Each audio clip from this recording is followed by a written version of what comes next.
The crash impact rattled Elian Kovacs to his bones. Warning lights bathed the cockpit in crimson as his small explorer craft groaned and settled into the alien soil. Smoke curled from the instrument panel, and through the cracked viewport, an unfamiliar violet sky greeted him. Navigation offline, life support at 68%, announced the ship's AI with maddening calm. External atmosphere, nitrogen-oxygen mix with trace elements, toxicity assessment incomplete. Elian coughed, tasting metal. Distance from nearest Earth outpost. Approximately 12 light-years, communication systems damaged. Perfect, a routine survey mission had ended with him stranded on an uncharted world with dwindling oxygen. He performed a quick self-assessment, bruised ribs, minor head laceration, but nothing life-threatening. Yet. Forcing the damaged hatch open, Elian climbed out, his environmental suit sensors immediately cataloging the surroundings. The air was thin but breathable in emergency situations, though his training demanded caution. Strange crimson vegetation covered rolling hills beneath twin moons hanging impossibly large in the daytime sky. "Beautiful death trap," he muttered, retrieving his emergency kit. A rustling sound from a nearby structure, something like a dome composed of living plants, made him freeze. His hand moved to his hip where a standard-issue stunner rested. The expedition briefing had mentioned no sentient life in this sector. What emerged from the structure stopped his breath. She and Elian immediately thought of the being as female, stood nearly 7 feet tall. Her skin shimmered with a metallic silver-green hue that seemed to pulse with its own inner light. Most striking were the vibrant red curls cascading down to her shoulders, moving slightly as though underwater. Her eyes, large and entirely black without visible pupils, widened at the sight of him. For 3 heartbeats, they stared at each other. Then she spoke, a melodic series of clicks and whistles that his translator struggled with before producing. "Your vessel has damaged my xerophytic sampling array." Elian blinked, adrenaline and confusion warring within him. "I apologize, the crash wasn't intentional." The alien took a step backward, her strange eyes never leaving him. Her hand, 6 slender fingers with an iridescent webbing between them, raised a device that resembled a scanning tool. "You are carbon-based," she said, surprise evident in her translated voice. "Like the dominant flora." "Human," he offered, "from Earth." "Earth," she repeated, the words sounding like music through the translator. "Unknown classification." Her posture remained tense, and Elian realized she was afraid, perhaps as afraid as he was. He slowly holstered his stunner and raised empty hands. "My name is Elian Kovacs. I'm a planetary surveyor. My ship malfunctioned." Something in her posture softened slightly. "I am called Thalia, botanical researcher, specialization in comparative xerophytic organisms." A scientist, then, something familiar in this alien situation. Elian took a careful step forward, but an alarm from his suit stopped him. "Oxygen reserves at 40%, the suit announced. "Recommend return to vehicle." Fear flickered across Thalia's expressive face. "Your life support is compromised." Elian nodded grimly. "I have about 6 hours of breathable air, then." He made a slashing gesture across his throat, a universal symbol she seemed to understand. Thalia stood straighter, hesitation giving way to resolution. "My research station contains atmospheric regulators adaptable to various biological needs." She gestured toward the plant-like dome. "I can help you." Their eyes met again across the alien soil, his blue-gray, hers endless black, and Elian felt the weight of complete dependence on this stranger whose world he'd crashed into. "Why would you help me?" he asked. Thalia's head tilted, red curls shifting like living flame. "Because you are afraid," she said simply, "and because I am curious." With no real choice, Elian followed her toward the dome, wondering if he was walking toward salvation or something far more complicated. Thalia's research dome was unlike any structure Elian had encountered in his 15 years as a surveyor. The walls pulsed with bioluminescent light, responding to their presence like a living thing. Within hours, she had modified her atmospheric regulators to produce a breathable mixture for his human physiology. "Your cellular structure is fascinating," Thalia observed, studying the readings from her scanner. Her movements were fluid, almost hypnotic. "So fragile yet remarkably adaptable." Elian managed a tired smile. That's humanity in a nutshell. We break easily but survive anyway. He watched as she worked on his damaged communication array, her six-fingered hands moving with surprising dexterity among Earth technology she'd never encountered before. Thalia's species, the Viridian, she'd explained, evolved as symbiotic partners with the plant life of their world, sharing both biological traits and consciousness. Your people call this a circuit board? She asked, holding up a damaged component. Yes, it routes power and information. Elian leaned closer, their shoulders nearly touching. Like your neural mycelium networks, but artificial. Thalia's eyes widened. You understood my explanation of mycelial communication. I minored in xenobotany at the academy, Elian admitted, though I never imagined using it quite like this. A musical sound emerged from Thalia, her species' version of laughter. And I never imagined explaining mycelium to an alien who crashed into my sampling array. Their unexpected connection through scientific curiosity eased the tension. As they worked together to repair his communication system, cultural misunderstandings created moments of unexpected humor. When Elian yawned, Thalia jumped back in alarm. Are you experiencing respiratory distress? No, it's just he struggled to explain, an involuntary response to fatigue. Thalia tilted her head. Your species unconsciously opens its breathing apparatus when tired, remarkably inefficient. Says the woman who photosynthesizes, Elian countered with a grin. Her confusion faded into that musical laughter again. Partially, we still consume nutrients. Hours stretched into a full planetary rotation. They worked side by side, exchanging knowledge and gradually moving past the strangeness of each other's appearances. Elian found himself fascinated by the subtle patterns beneath her silver-green skin, the way her crimson curls seemed to respond to her emotions. On my world, Thalia said as they took a break, your coloration would mark you as a nocturnal species. Are all humans so? Pale. We come in different shades, Elian explained. Adaptations to different environments on our world. Thalia considered this. Diversity within unity, like our forest collectives. When exhaustion finally overcame him, Elian reluctantly surrendered to sleep. He awoke to find Thalia had fabricated a makeshift mattress from soft plant fibers and covered him with a thermal blanket from his emergency kit. She stood by the dome's transparent section, her silhouette outlined against the violet sky, red curls glowing in the light of twin setting moons. Something stirred in Elian's chest, not fear or scientific curiosity, but something more primal, more unexpected. Why are you looking at me like that? Thalia asked, turning to face him. Elian felt heat rise to his cheeks. I was just thinking that in different circumstances, on a different world. What? She prompted when he didn't continue. He shook his head. Nothing, cultural incompatibility. Thalia moved closer, her black eyes reflecting starlight. I am a scientist, Elian Kovacs. My purpose is to understand the unknown. Her voice softened. Even alien emotions. The repaired communication array chose that moment to crackle with static, breaking the tension between them. Signal acquired, announced his ship's AI, transmitting distress beacon. Relief and an unexpected twinge of regret flooded through Elian. Help would come, eventually. But as he looked at Thalia, he wondered if being rescued was suddenly a more complicated prospect than he'd anticipated.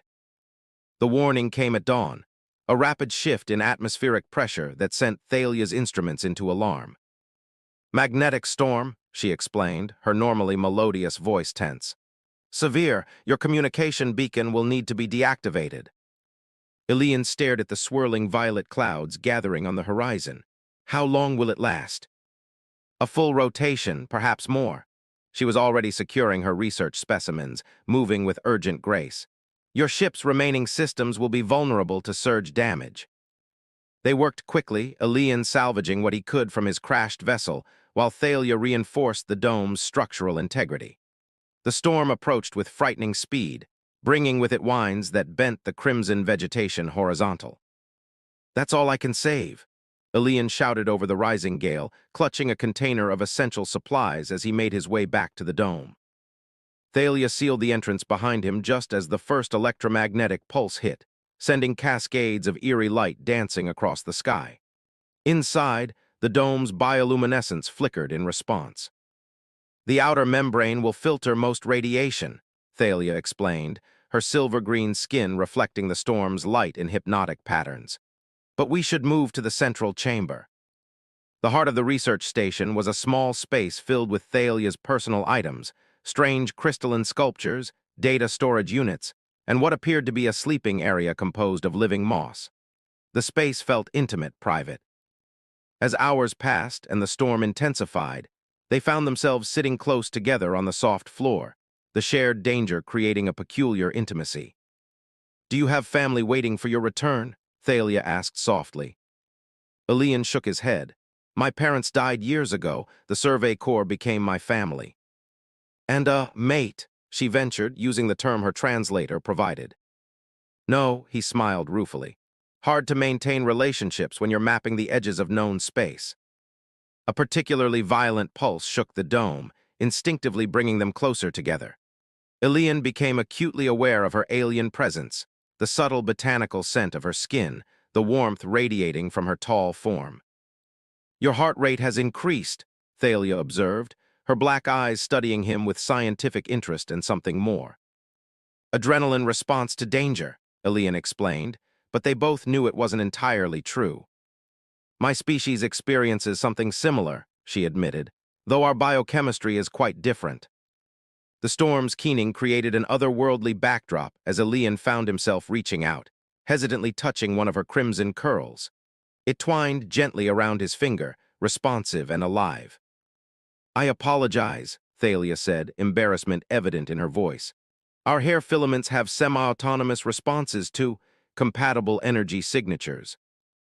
"Compatible?" Elian asked, not withdrawing his hand. Thalia's silver-green skin flushed with a deeper emerald hue. "In my culture, it suggests potential harmony between life forces." Another violent tremor rocked the dome, throwing Elian forward. Thalia caught him, her six-fingered hands steadying his shoulders. They froze in that position, faces inches apart, the alienness of each other suddenly both barrier and allure. "I find your species physically strange," Thalia whispered, "yet I cannot stop observing you." Elian laughed softly. "That might be the most scientific way anyone has ever told me they're attracted to me." Her black eyes blinked in confusion, then understanding dawned. "Attraction transcends biology." "Sometimes," Elian agreed, surprised by his own honesty, "though I never expected to test that theory quite so literally." As the storm raged outside, they remained close, neither willing to break their tenuous connection nor brave enough to define what was growing between them, something as powerful and unpredictable as the tempest surrounding them. The fever struck 3 days after the storm. Elian woke disoriented, his skin burning, vision blurred at the edges. Thalia's concerned face hovered above him, her features distorted by his rising temperature. "You've contracted a native microorganism," she explained, her voice seeming to come from a great distance. "Your immune system is overwhelmed." Elian tried to focus. "My med kit, antibiotics. I've analyzed them. They won't be effective against our biochemistry." Her cool hands pressed against his forehead, bringing momentary relief. "But I may have an alternative." Through waves of fevered delirium, Elian watched as Thalia gathered specimens from her collection, extracting compounds and combining them with practiced precision. Her movements were both scientific and ritualistic, a dance between knowledge and intuition. "In Viridian medicine, we don't fight infection," she explained, working steadily. "We establish symbiosis." The concept would have horrified him under normal circumstances, deliberate contamination with alien microbes. But as the fever climbed higher, survival overshadowed caution. "Trust me," Thalia whispered, holding a luminescent green liquid to his lips. Time lost meaning. Elian drifted through landscapes of fever dreams, Earth's blue oceans transforming into violet skis, human faces melding into Thalia's alien features. Sometimes he felt her cool touch on his burning skin, other times the gentle pressure of her fingers intertwined with his. When clarity finally returned, Elian found himself lying on a bed of soft moss, a blanket of thin, living membrane covering him. Thalia sat nearby, her red curls disheveled, exhaustion evident in her posture. "You stayed with me," he murmured, voice rough from disuse. She turned quickly. "You're conscious." Relief transformed her features. Your system has accepted the symbiotic balance. Elian realized he felt different, not just recovered, but somehow more attuned to his surroundings. He could sense the living pulse of the dome around them, the subtle shifts in air composition. "What did you do to me?" he asked, not accusingly but with wonder. "I introduced regulatory microbes that established a protective relationship with your cellular structure." She moved closer, checking his vitals with her scanner. "The effect is temporary for non-Veridian biology, but it saved your life." Elian caught her hand, overwhelming gratitude surging through him. "Thank you." The touch sparked something between them, an electric connection that neither could ignore any longer. Thalia's black eyes widened, her silver-green skin flushing emerald along her cheekbones. "Your recovery was uncertain," she admitted softly. "I found the possibility of your loss distressing beyond scientific interest." Elian sat up slowly, still holding her hand. "I think we've moved well beyond scientific interest, Thalia." Her free hand hesitantly reached toward his face, 6 slender fingers tracing the contours of his jawline with delicate curiosity. "Your species expresses affection physically." "Yes," Elian breathed, leaning into her touch. "Do yours." In answer, Thalia leaned forward, pressing her forehead against his in what he understood was a profound gesture of intimacy for her people. Elian closed his eyes, feeling the slight electric current that seemed to pass between them, a connection transcending their biological differences. When he opened his eyes again, their faces remained close, curiosity and desire replacing the fear that had first defined their relationship. With gentle hesitation, Elian brushed his lips against hers, an entirely human gesture that Thalia received with initial surprise, then unmistakable pleasure. Their first intimate encounter was a careful exploration of similarities and differences, a bridge built between worlds through touch and trust. What they lacked in biological compatibility, they made up for in creativity and profound emotional connection.